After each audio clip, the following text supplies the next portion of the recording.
Well, if you have been with us over the last few Sundays, you'll know that we have been delving into a book by Brene Brown called Braving the Wilderness. And if you haven't, that's fine.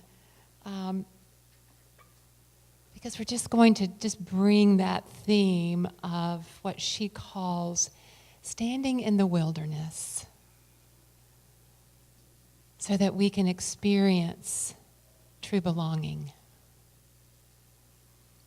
And in this book, she talks about how this wilderness is our willingness to step into the unknown, to release and let go of what holds us back, and to say yes to ourselves and to others.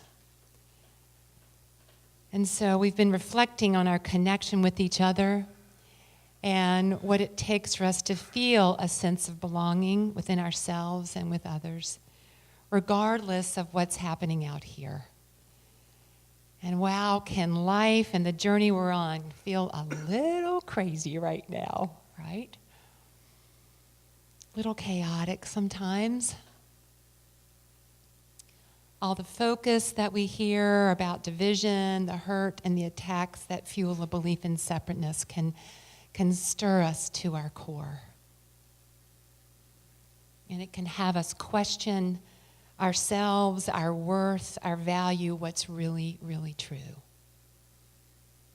Because the outer world is very compelling, and it can draw us into believing that we're separate from each other and that hate is a reality. And that is completely false.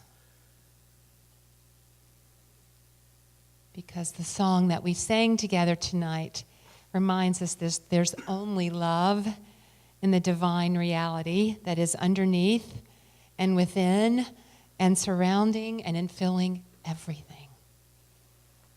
We teach that in unity. We teach that there is a greater reality than what we can experience with our senses alone. That beyond this reality that we experience with our senses alone is an infinite field of possibility, of love, of joy, of wholeness, of strength, of courage, and kindness. Is what the Sufi poet Rumi said, out beyond ideas of right and wrong, there's a field. I'll meet you there. And what if we could be in this external divisive energy in a place of trust and surrender and know that we are that field, that we're in that field, that field of love is the only reality. That regardless how crazy it looks out there, the winding road of our life, the crooks and turns, that what is really true is that we are divine and that everything that we are experiencing right now is meant to guide us home to ourselves, to a place of courage, of knowing, of compassion and strength and belonging within ourselves and with others. And I think sometimes we do pretty well remembering the truth, don't we? We do. Okay, I see some smirks. And we do. I think we do remember. And then there are times that we forget. But I think one of the messages of Good Friday is that everything that happens to us is ultimately leading us home to ourselves. Because as we reflect upon the journey of Jesus, we take time to do some self-reflection on how we're walking the journey of our own lives. Jesus' story is one of courage and surrender, of availing himself to life, to evolving and coming home to himself by confronting his biggest fears on this day, so that he could fully know and claim and express his true nature. Jesus was on a journey home to himself so that he could know who he was so clearly and model that for others, to show us all what and who we can be. And so we're all on a journey to remember the truth of what we are in the midst of the external world that might tell us otherwise. So life's experiences are ultimately for us to know more deeply, more fully our divinity, the space of true belonging, of being home within ourselves. And we're on a journey, like the Daily Word said, to come home to a place, folks, we've never truly left. We have never left home. It might feel like we've left home, but home is right where we are. So, what gets in the way of unfolding our knowing, of really claiming and living from an awareness of the divinity that we are? And I know for me, it's just resisting what is. We can resist what is, can't we? I don't think I'm alone in that. And that our limiting beliefs and attitudes and thoughts and feelings that say what we are not get in the way of what we truly are. Our fears that we're possibly not capable, not enough, that we can't forgive, that we have to hold on to being protected and angry to be safe, that we have to be ill because our genes are a certain way, or that we are where we are because of this person or this situation.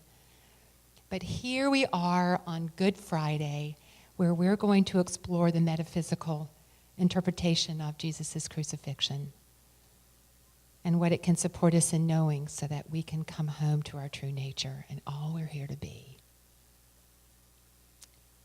So the crucifixion metaphysically means the crossing out, the ultimate crossing out of all that separates us from knowing and expressing our divinity.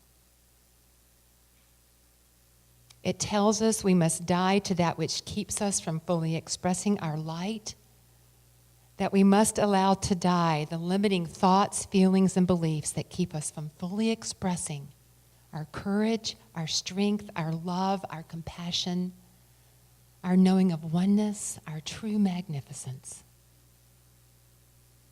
And tonight, we are going to have an opportunity to let that go.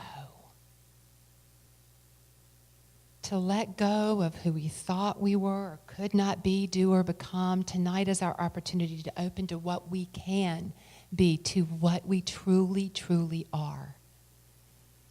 And there's a story that I like to share on Good Friday.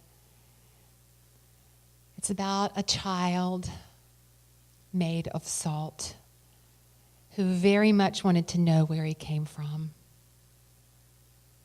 So he set out on a long journey and traveled to many lands in pursuit of this understanding. And finally, he came to the shore of the great ocean. "How marvelous," he cried, and stuck one foot in the water. And the ocean beckoned him in further, saying, "If you wish to know who you are, my child, do not be afraid." The child walked further and further into the water, dissolving with each step, and at the end exclaimed, "Ah, now I know who I am."